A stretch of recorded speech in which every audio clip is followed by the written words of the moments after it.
Hamilton has also said that people should keep asking questions about 9/11 and that the debate should continue. But the only people responding to that are these gentlemen and the victims, some of the victims' families that are responding to that do want to see this continue and a dialogue and investigation take place.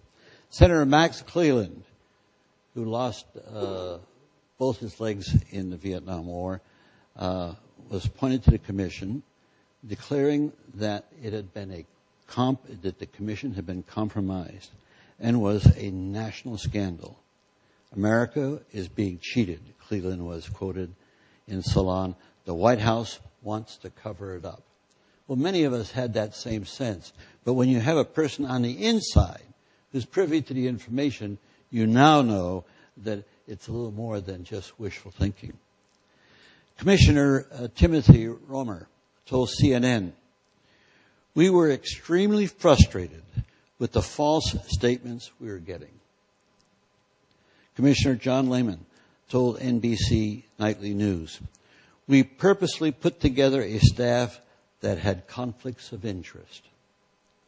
Commissioner Bob Kerrey was quoted on Salon, "There are ample reasons to suspect that there may be some alternative to what we outlined in our version," which, of course, alternatives were never examined.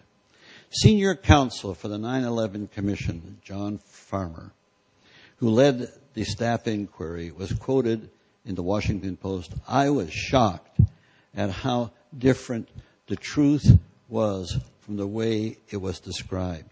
The tapes told a radically different story from what had been told to us and the public for 2 years."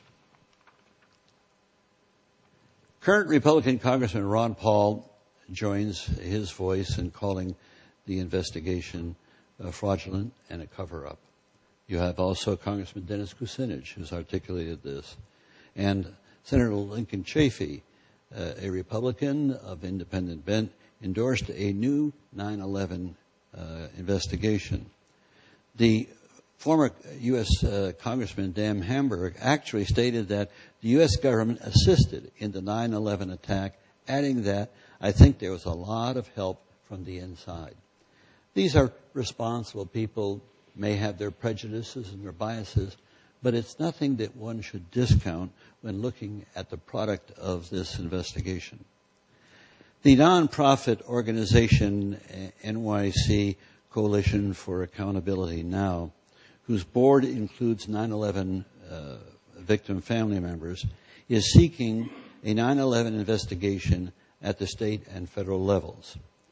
Victims' family members, at whose insistence the 9/11 Commission was formed, have said that only a fourth of their well-researched questions were answered, and many of the rest of their questions were not even pursued by the Commission. For example, the collapse of the World Trade Center Building 7, which baffled engineers, and you'll hear more about that in this debate, was not even mentioned in the committee's report, the Commission's report. The 10,000 pages report by the National Institute of Standards and Technology, a government agency that is part of the Department of Commerce, explicitly avoided analyzing the behavior of the Twin Towers after the collapse began. The focus of the study was on how each tower became poised for collapse by the damage caused by the jetliner impact and resulting fires. On the assumption that those were the causes, no other hypothesis was brought about how these skyscrapers were brought down or discussed in the report. More broadly, when Colin Powell was trying to get the UN to authorize U.S. action to go after Osama bin Laden in Afghanistan, now mind you, this wasn't the appearance before the UN where he lied about the intelligence that we had. This was earlier. He promised to provide the evidence of al-Qaeda's involvement in 9/11, a white paper, which has never materialized. To this day, the FBI website does not list Osama bin Laden as being sought in connection with the 9/11 attacks, with its spokesman explaining that there is no hard evidence linking bin Laden to the attack. FBI Director Mullah admitted that not a single piece of paper linked the officially named suspect in the attack.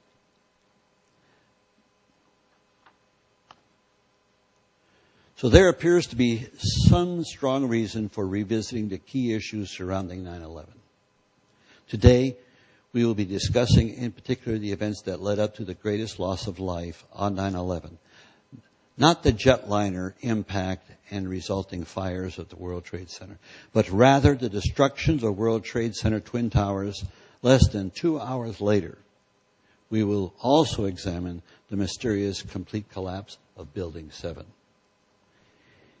Engineers associated with the United States government blame the destruction of all three of these modern steel frame skyscrapers on the jetliner impact and fires. It is outlandish to doubt their conclusions, is it? Many people have doubts about the beginning. Over the year, a whole movement has arisen consisting of concerned citizens all over the world. The so-called 9/11 Truth Movement. Movements like this start out because the government doesn't do its job, and so people thinking the worst then are abroad with all hosts of conspiracies. But that's not what this debate is about. We're talking about a body of people with the technology and the knowledge to deal with the specifics, not the political aspects of it, with the specific technical elements involved in the destruction of the Trade Center and Building 7. According to a Zogby poll in 2007, 51% of Americans questioned the official 9/11 account. Well, we're going to take our own poll right here, right now. And then after you've had a chance to see the argumentation on both sides, we'll take another poll. But right now, let me ask you 3 questions.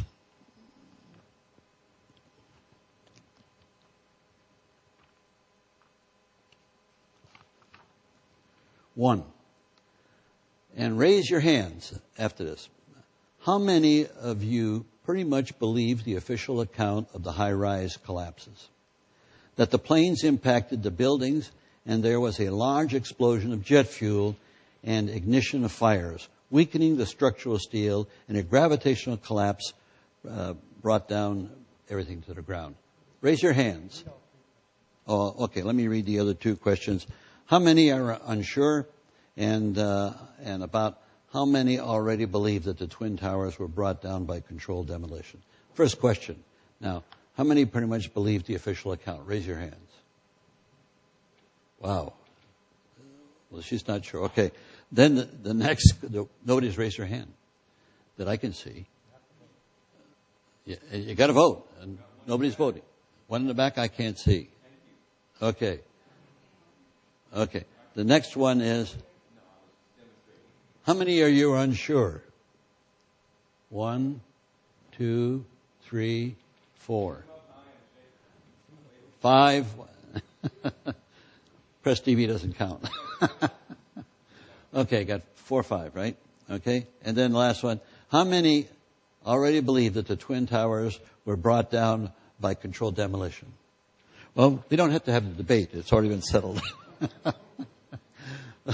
You want to count them all? Yeah. Okay, raise your hands and keep them up, because we do want to have a record of this.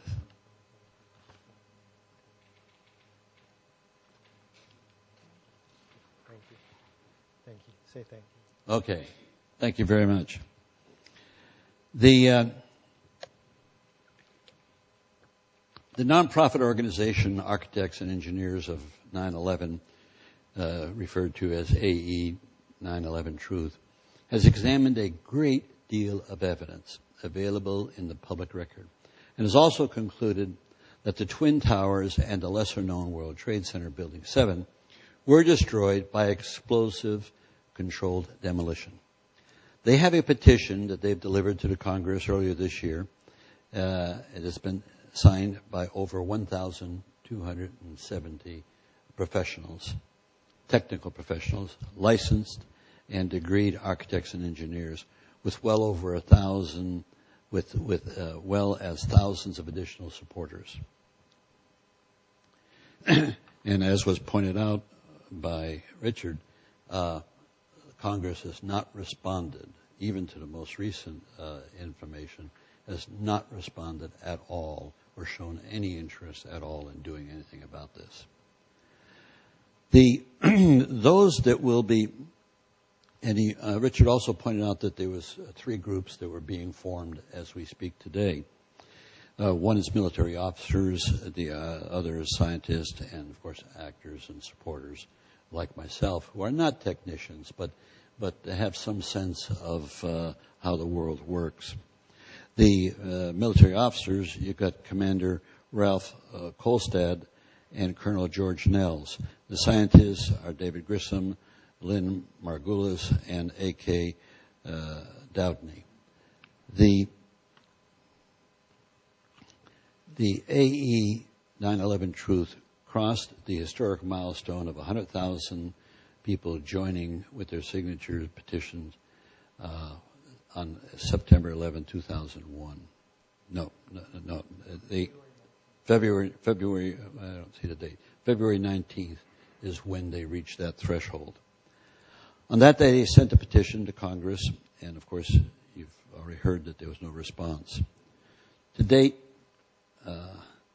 the ae911truth is represented here today by 4 of its petition signers. These are gentlemen at the table.